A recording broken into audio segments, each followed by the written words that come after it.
하나님 아버지, 오늘도 우리가 하나님 앞에 예배하러 모였습니다. 예배하는 자들마다 하나님의 눈빛을 기억하게 하시고 귀를 열어 주의 음성을 듣게 하시고 우리가 믿는 것이 과연 무엇인지 분명히 돌이켜보는 귀한 시간이 되게 역사하여 주시옵소서. 주 예수 보혈의 은혜를 의지합니다. 우리의 죄와 연약함을 긍휼히 여겨 깨끗게 하여 주시며 주를 의뢰할 때에 온전케 만들어가 주시옵소서. 믿음으로 언금한 손길들 위에 복을 주시고 순간순간마다 주와 함께하는 기쁨으로 충만한 우리 모두가 되게 도와주시옵소서. 예수님의 이름으로 기도하였습니다. 아멘. 하나님의 말씀은 시편 62편 5절에서 12절까지 말씀을 함께 합독하겠습니다. 시편 62편 5절에서 12절까지 말씀입니다. 함께 읽습니다. 시작. 나의 영혼아 잠잠히 하나님만 바라라. 무릇 나의 소망이 그로부터 나오는도다. 오직 그만이 나의 반석이시오 나의 구원이시오 나의 요새이시니 내가 흔들리지 아니하리로다. 나의 구원과 영광이 하나님께 있으며 내 힘의 반석과 피난처도 하나님께 있도다. 백성들아 시시로 그를 의지하고 그의 앞에 마음을 토하라. 하나님은 우리의 피난처시로다. 아 슬프도다.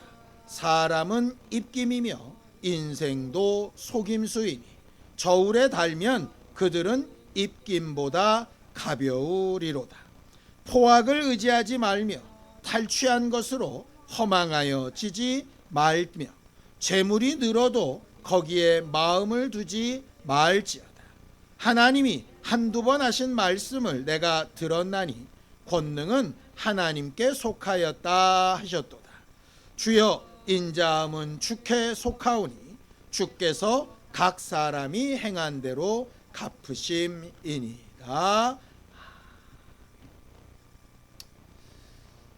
우리가 지난주 지지난주에 걸쳐서 배웠던 말씀이 신앙생활은 예수 그리스도의 좋은 일꾼이 되기 위해서 인내를 배워나가는 것이라고 그렇게 우리가 은혜를 나눴었습니다.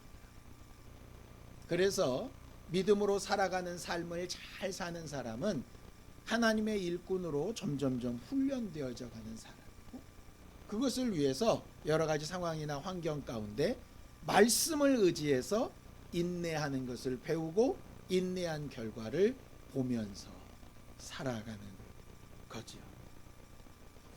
하나님이 우리를 하나님의 일꾼으로 부르셨다 할 때 일꾼이라는 얘기는 말 그대로 뭔가 일이 있다는 거 아니겠습니까? 우리가 해야 되는 하나님의 일이란 게 과연 뭘까?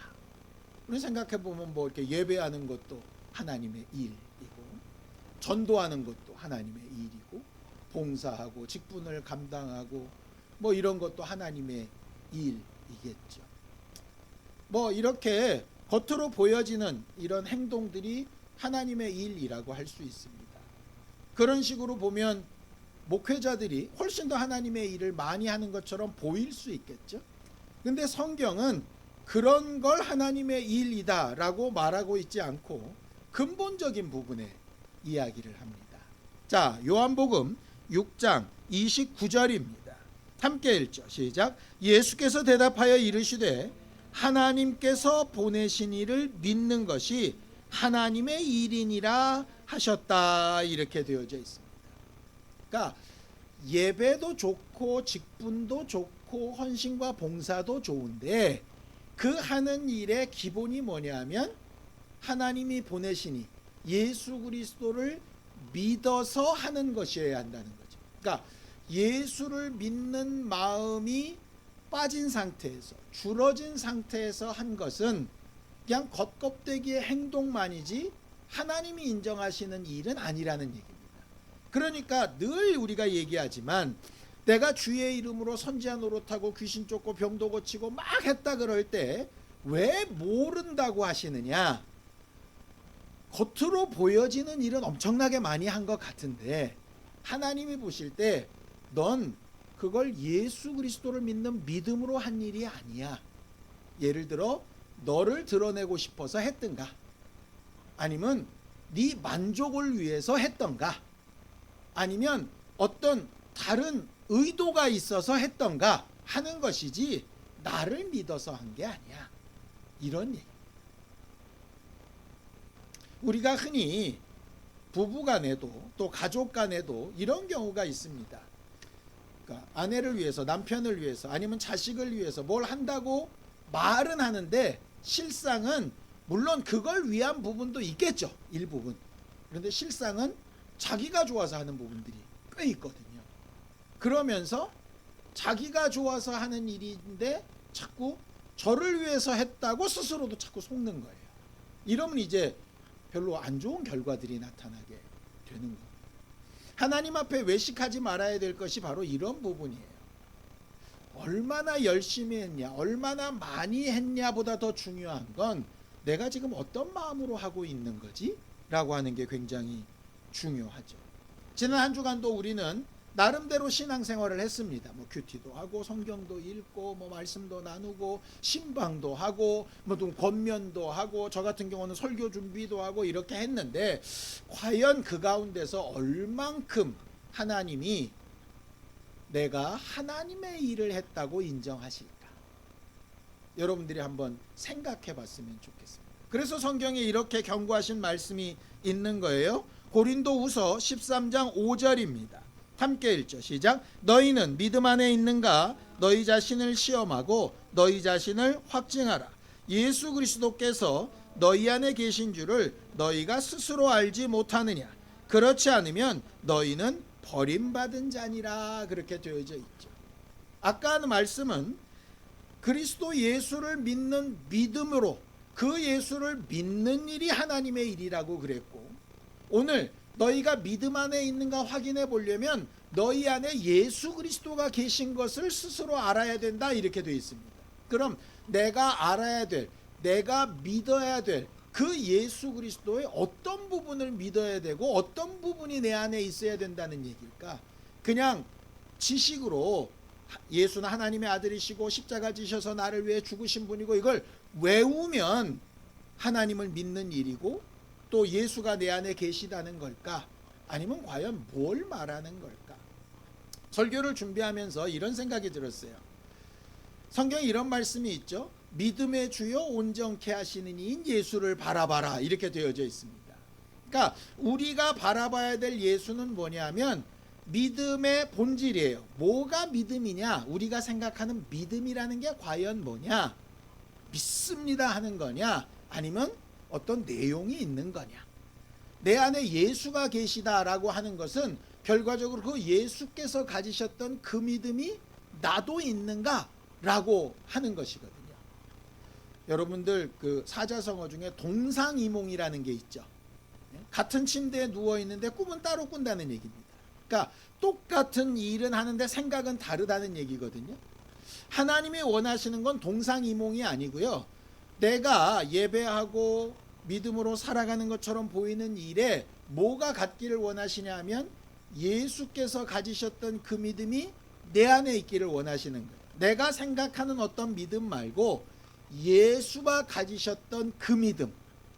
그래서 하나님이 아브라함의 후손들에게 이렇게 얘기하는 겁니다. 자꾸 아브라함과 이삭과 야곱의 자손들이라고 자꾸 얘기하는 거예요. 그러니까 뭐의 자손이란 얘기냐? 혈통만의 문제가 아니라 아브라함이 가졌던 믿음, 이삭이 가졌던 믿음, 야곱이 가졌던 믿음이라고 하는 말이에요. 그러니까 우리가 예수 믿는다, 내게는 믿음이 있다 할 때 중요한 건 뭐냐면 예수가 가지셨던 그 믿음이 내게 있는가? 이걸 확인해 봐야 되는 거예요. 왜냐하면 그게 정답이니까요. 정답. 그럼 예수가 가지셨던 믿음이 뭘까? 오늘 성경 본문에 나와 있는 겁니다. 시편 62편 5절 6절입니다. 함께 읽죠. 시작. 나의 영혼아 잠잠히 하나님만 바라라. 무릇 나의 소망이 그로부터 나오는도다. 오직 그만이 나의 반석이시요 나의 구원이시요 나의 요새이시니 내가 흔들리지 아니하리라. 예수께서 많은 제자들이 있고 자기를 따르는 사람들이 있었음에도 불구하고 겟세마네 동산에 올라가서 3번이나 땀방울이 핏방울이 되도록 기도하십니다. 왜냐? 제자들이 내 문제를 해결해 줄 수 없고 나를 따르는 수많은 민중들이 내 문제를 해결해 줄 수 없다고 아시기 때문이에요. 내 문제를 해결할 수 있는 유일한 길은 하나님밖에 없다고 생각하기 때문입니다. 2번이 나와서 제자들이 자는 것을 보시고 그들이 정말 제대로 하지 못하는 걸 보시면서도 그걸로 마음 상해하시기보다 뭐가 먼저냐? 하나님만 이 문제의 해결점이라는 것을 알고 움직이시는 거예요. 십자가상에서도 마찬가지였죠. 십자가상에 죽으실 때 맨 마지막 말씀이 뭡니까? 아버지, 내 영혼을 아버지 손에 부탁합니다. 내 영혼을 책임져 주실 수 있는 유일한 분이 하나님밖에 없다라고 인정하셨기 때문에 정신이 없으셔서가 아니었습니다. 자기 어머니는 자기 사랑하는 제자인 요한한테 정확하게 책임을 져주실 만큼 그렇게 명확한 인지 상태에서 하신 말씀이에요. 그럼 보통 같으면 우리는 죽을 때 뭐라고 얘기할 것 같습니까? 재산은 어떻게 하고 형제끼리 어떻게 하고 뭐 이런 얘기할 거 아니겠습니까? 그런데 그런 식의 말씀이 아니라 오직 마지막 순간에 하나님과의 관계에서 딱 결론을 내신다는 거예요. 나사로의 무덤 앞에 섰을 때도 마찬가지입니다. 많은 사람들은 울고 마르다와 마리아는 믿음은 있는 것 같은데 엄한 소리 삑삑 해대고 그들을 보면 답답하기도 하고 속상하기도 하고 이렇게 되어져 있는데 그런 과정 가운데서 예수가 선택하신 방법은 딱 하나였습니다. 무덤문 앞에 서서 하나님하고 대화하는 거죠. 이 모든 일을 해결하실 수 있는 분이 하나님밖에 없습니다. 내가 이걸 하나님하고만 기도하면 되는데 사람들 앞에서 기도하는 이유는 저들도 내가 가진 이 믿음, 하나님 앞에만 기도해서 응답받을 수 있다는 이 사실 하나를 저들로 알게 하기 위해서 내가 이렇게 기도하는 겁니다. 그 목적이 없다면 나는 저들과 상관없이 하나님과만 대화했을 겁니다. 라고 이렇게 말씀하십니다. 결국 예수께서 가지셨던 믿음을 딱 한마디로 정의하자면 뭐냐면 이겁니다. 하나님만 문제 해결이 되시고 피난처가 되시고 구원이 되시고 위로자가 되십니다. 라고 하는 거예요. 그 똑같은 내용을 성경은 이렇게 기록을 합니다. 요한복음 2장 24절에서 25절이에요.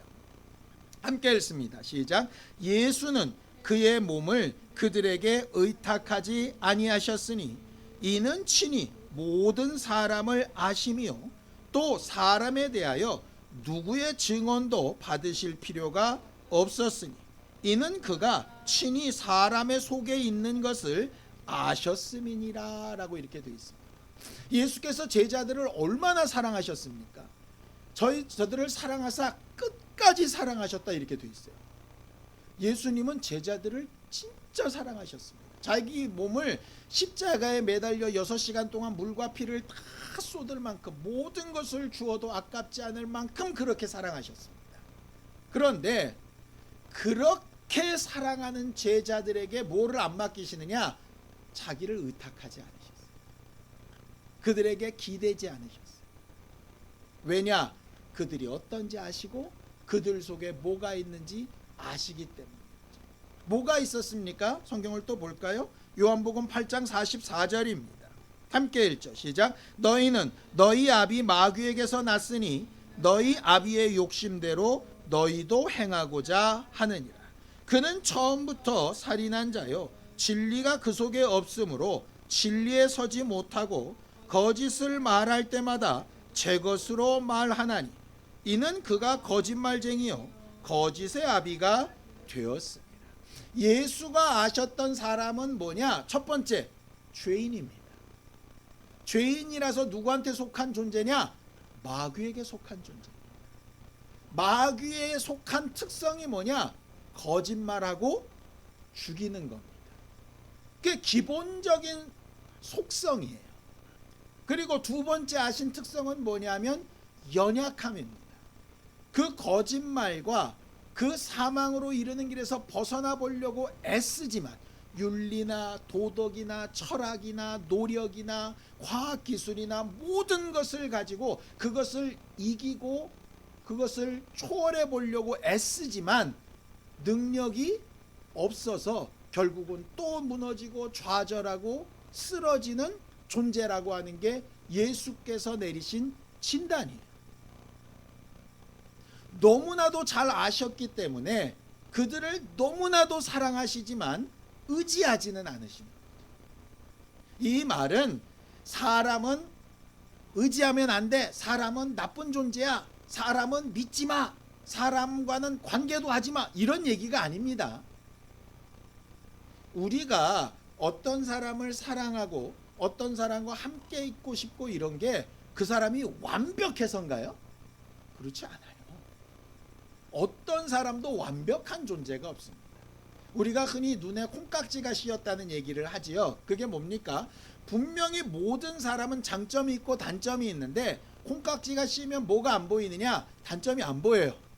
남들은 다 보는데 내 눈에만 안 보여요. 뭐만 보이냐? 장점만 보여요. 그러니까 좋아하고 함께 있고 이렇게 되어지는 거죠.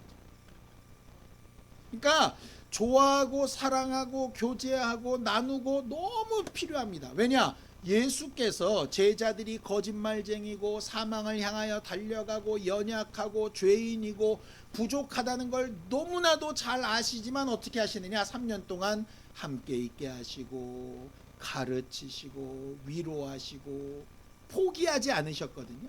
그러니까 쟤들은 원래 거짓말쟁이고 원래 나쁜 놈들이니까 아예 상종을 말아야 돼, 이게 아니라 저들은 원래 거짓말쟁이고 원래 연약하고 원래 부족하니까 도와야 돼, 이런 말씀이에요. 예수의 믿음이 그거라고요. 믿음의 대상은 누구냐? 하나님이시고 사람은 누구냐? 사랑하고 긍휼히 여겨야 할 때.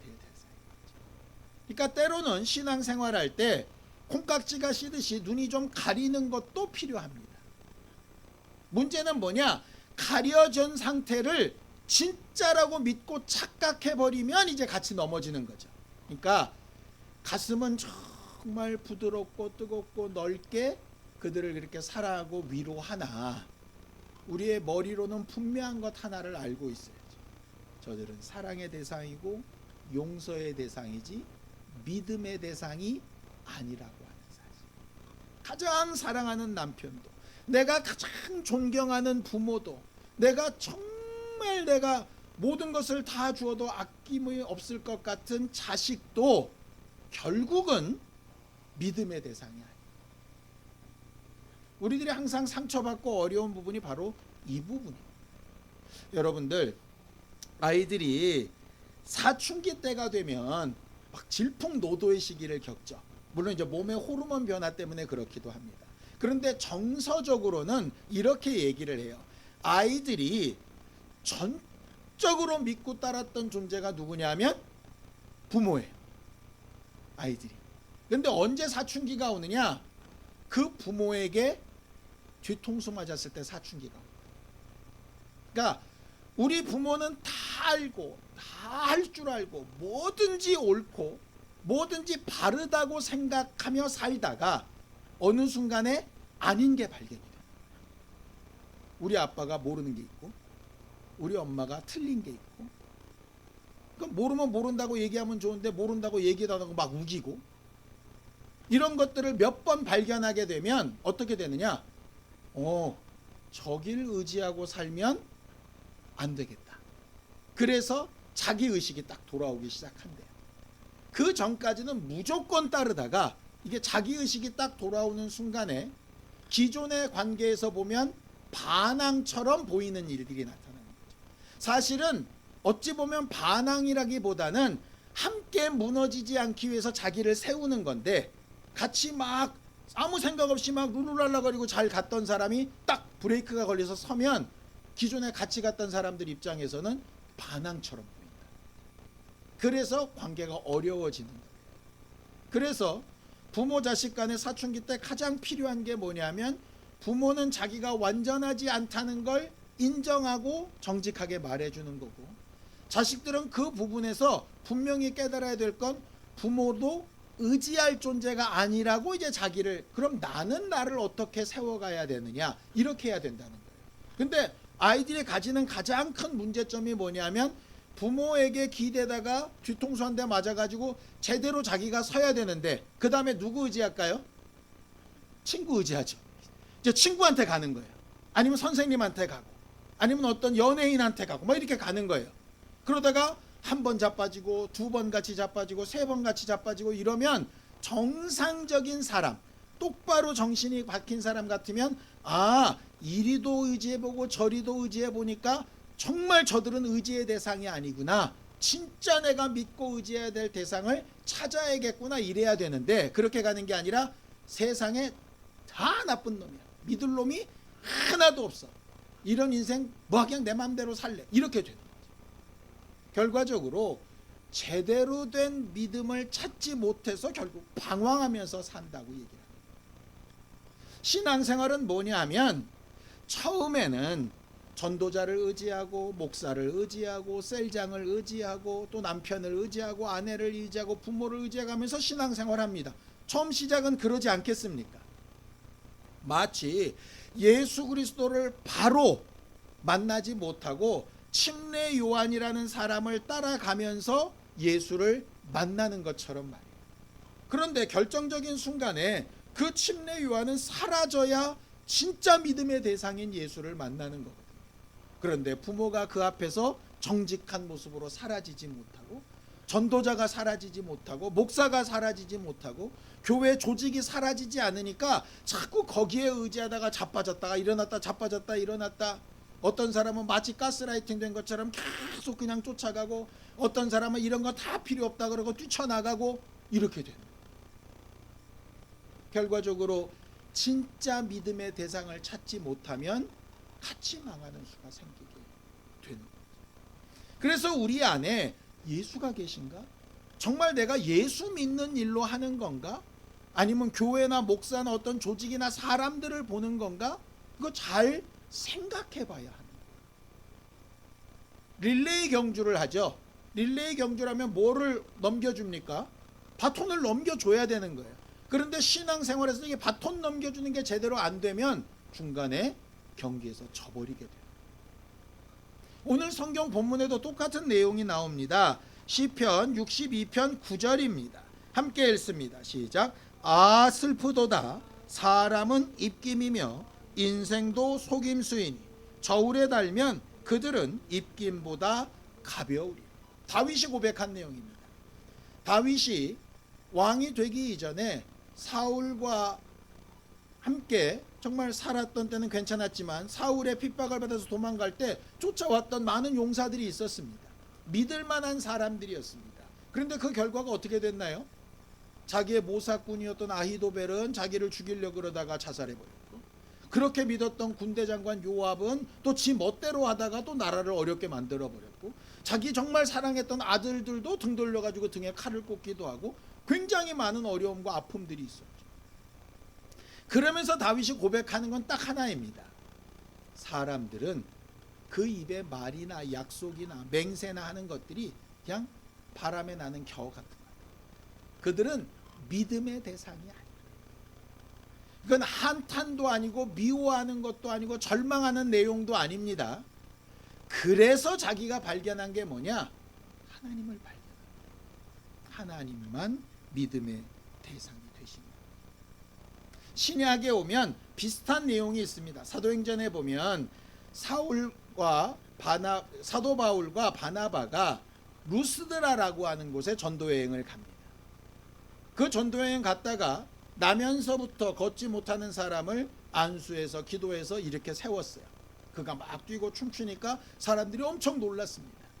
그래서 루스드라 사람들이 소, 양 막 이런 걸 막 들고 와가지고 바울하고 바나바가 제우스와 헤르메스라고 하는 그 당시 유행했던 신들이 사람의 모습으로 왔다고 생각해서 막 그 앞에서 막 제사를 드리려고 합니다.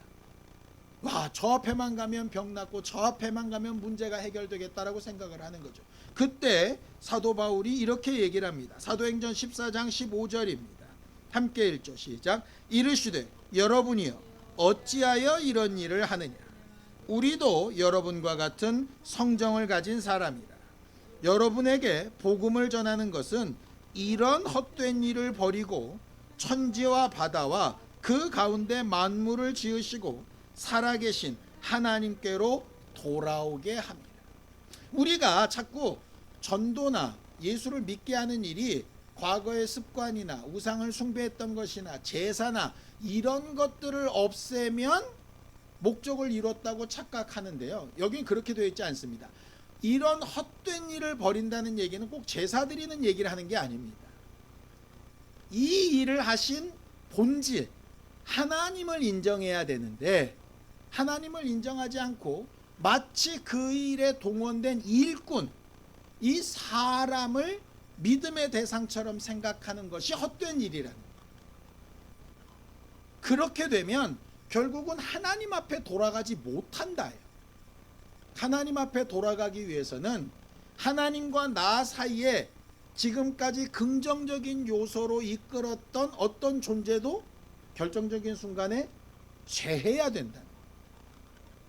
예수께서 이런 말씀을 하셨죠. 사람들에게 답답해 하시면서 너희가 나를 따르는 것은 이적을 보고 정말 기뻐하는 게 아니라 떡 먹고 배부른 까닭이다. 이적은 뭡니까? 하나님이 약속하신 대로 하나님이 하셨다는 게 이적입니다.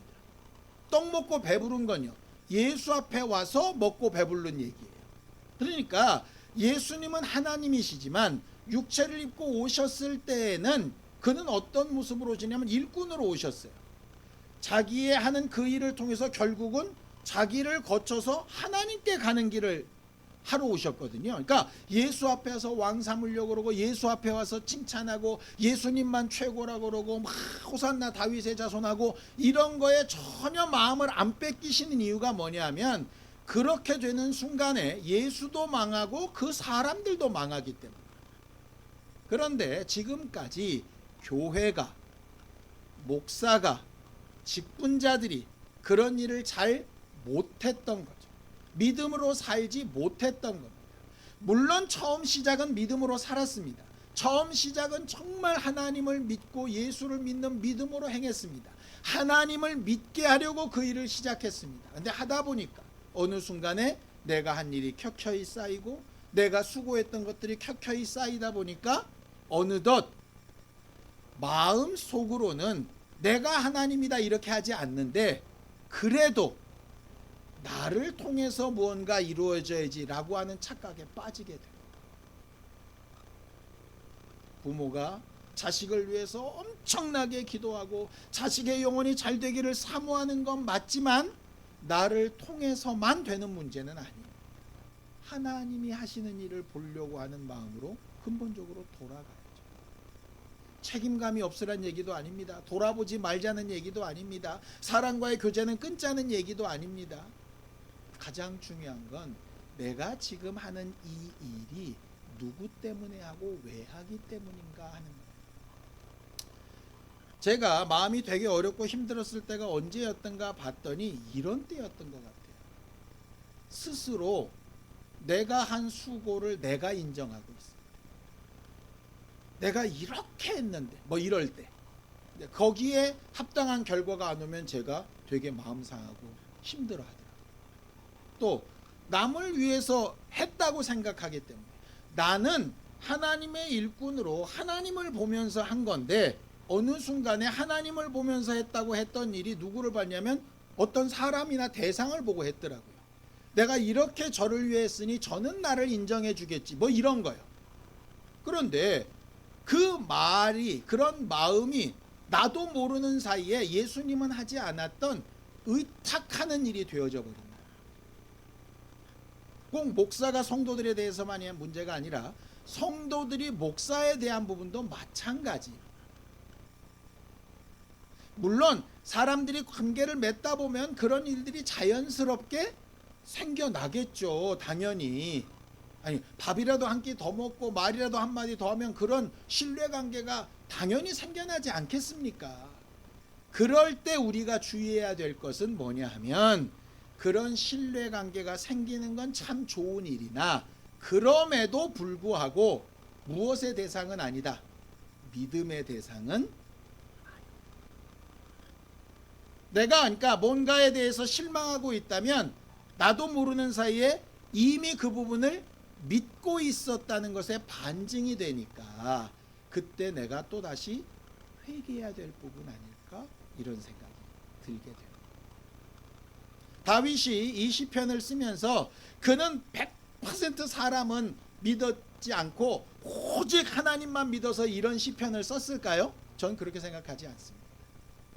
다윗은 죽는 순간까지 여전히 믿고 의지했을 겁니다. 뭘로 알 수 있느냐? 유언으로 솔로몬한테 속에 있는 얘기들을 다 하거든요. 적어도 내 아들 중에 솔로몬만큼은 이렇게 해주겠지. 그러니까 요압에 대해서도 얘기하고 누구에 대해서도 얘기하고 이렇게 해달라 저렇게 해달라 믿고 의지하면서 얘기합니다. 그런 실수를 죽는 순간까지 한다고요. 근데 결정적인 건 뭐냐? 그렇게 하다가 어렵고 힘들고 마음에 상함이 있을 때 반드시 우리가 다시 한번 생각해 봐야 될 것은 내가 진짜 믿어야 될 대상과 사랑하고 관심 두어야 될 대상을 좀 헷갈렸구나. 이렇게 생각해서 원래의 자리로 돌아오는 것. 그 원래의 자리로 돌아오는 걸 뭐라고 얘기하죠? 회개라고 얘기해요. 꼭 어마어마한 죄를 진 것을 고백하는 게 아니라 내가 본래 서 있어야 될 자리에서 잠깐 한두 걸음 옆으로 치우쳤구나. 제자리로 돌아가야지 라고 하는 게 바로 회개라고 하는 거죠. 자, 시편 62편 7절에서 8절입니다. 함께 읽습니다. 시작. 나의 구원과 영광이 하나님께 있으며 내 힘의 반석과 피난처도 하나님께 있도다. 백성들아 시시로 그를 의지하고 그의 앞에 마음을 토하라. 하나님은 우리의 피난처시라. 시시로가 뭡니까? 매 때때마다 나는 진짜 뭘 믿고 있는 거지? 순간적으로 다른 쪽으로 갈 수 있습니다. 물질을 의지하든 환경을 의지하든 내 지식을 의지하든 경험을 의지하든 뭐 돈을 의지하든 자식을 의지하든 뭐 의지할 수 있겠죠. 살다 보면 그때마다 시시로 내가 의지하지 않아야 될 쪽으로 무게중심이 좀 기울어졌었구나. 그리고 하나님 앞에 가서 다시 토로하고 내 자리를 잡는 거죠. 처음에는 아마 많이 갔다가 상처받고 뱅뱅 헤매다가 돌아올지 모르겠습니다. 그런 경험이 반복될 때 가능하면 조금만 갔다가 돌아오고 넘어지지 않고 돌아오고 헤매지 않고 돌아오고 제자리에서 늘상 믿고 의지할 분은 하나님 한 분뿐이시고 내 주변에 있는 사람은 사랑해야 될 대상, 용서해야 될 대상, 관심을 두어야 될 대상이지 믿음의 대상이 아니다라고 하는 사실을 좀 더 분명하게 고백할 수 있는 우리 모두가 되었으면 참 좋겠습니다. 반대로 다른 사람한테 내가 믿음의 대상이 될 수 없으니 너무 부담과 무리함을 가지지 않아도 좋을 것 같습니다. 정직하기만 하고. 그래서 나도 당신들과 같은 성정의 사람이다. 나도 정말 부족하고 모자란 사람이다. 단지 이 순간 이 일을 내게 맡기셨을 뿐. 우리 교회가 직분을 길게 하지 않으려고 하는 이유가 그것 때문입니다. 그 주어진 기간 동안만 내게 맡기셨을 뿐. 그 사람 없으면 교회가 안 되고 그 사람 없으면 뭔가 문제가 생기고가 아니라 하나님이 하시는 일에 때로는 이 사람도 쓰시고 저 사람도 쓰실 수 있도록 교회를 만들어 가야 되겠다 하는 생각이 드는 이유가 거기에 있는 거죠. 여러분, 자연스럽게 눈앞에 보이는 대상에 의지하고 기대고 이렇게 싶어질 겁니다. 그때마다 오늘 말씀이 좀 생각났으면 좋겠습니다. 사람은 입김이며 인생도 속임수이니 저울에 올려놔도 그 무게를 잴 것이 없을 만큼 믿음의 대상이 아니라. 그렇다면 크게 실망하고 낙망하거나 상처받는 일이 좀 줄어들 수 있을지 모르겠습니다. 도리어 하나님을 더 가까이 할 수 있는 기회를 만들 수 있을지도 모르겠습니다. 그렇게 믿음으로 한 걸음씩 살아가는 우리 모두가 되었으면 참 좋겠습니다. 함께 기도하겠습니다. 하나님 아버지, 우리 모두를 도우셔서 하나님을 더 잘 의지하고 하나님이 우리와 함께 하시는 증거를 더 분명히 보며 하나님을 기쁘시게 하는 믿음의 사람들이 다 될 수 있도록 도우시고 역사하여 주시옵소서. 하나님의 나라가 우리 안에 이루어지기를 원하고 하나님의 뜻이 우리 안에 온전히 나타나게 되기를 원합니다. 하나님께서 우리를 날마다 때마다 가르치셔서 예수 그리스도의 믿음을 소유한 사람들이 되도록 도와주시옵소서. 예수님. 하나님 아버지, 우리를 도우셔서 우리의 피난처요, 구원이요, 위로요, 믿음의 대상이 되시는 분이 오직 하나님뿐이신 것을 체험하고 잘 고백하는 교회가 되게 하시고, 우리에게 맡기시고 함께하게 하신 사람은 서로 돌아보며 사랑하며 용서하며 격려해야 되는 존재인 것을 인정하게 하여 주셔서 하나님, 우리의 마음과 생각이 정말 하나님으로부터 오는 힘을 얻어 능히 제대로 된 길을 잘 걸어갈 수 있도록 도우시고 담대케 하여 주시옵소서. 예수님의 이름으로 기도하였습니다. 이제는 우리 주 예수 그리스도의 은혜와 하나님 아버지의 극진하신 사랑과 성령님의 감동하시고 함께 하시는 분명한 증거가 하나님 앞에 참된 일꾼이 되어 예수 믿는 믿음으로 잘 살아가기 위해 오직 하나님만 믿고 의지하려는 우리 모두 위해 이제로부터 영원까지 함께 있을지어다. 아멘.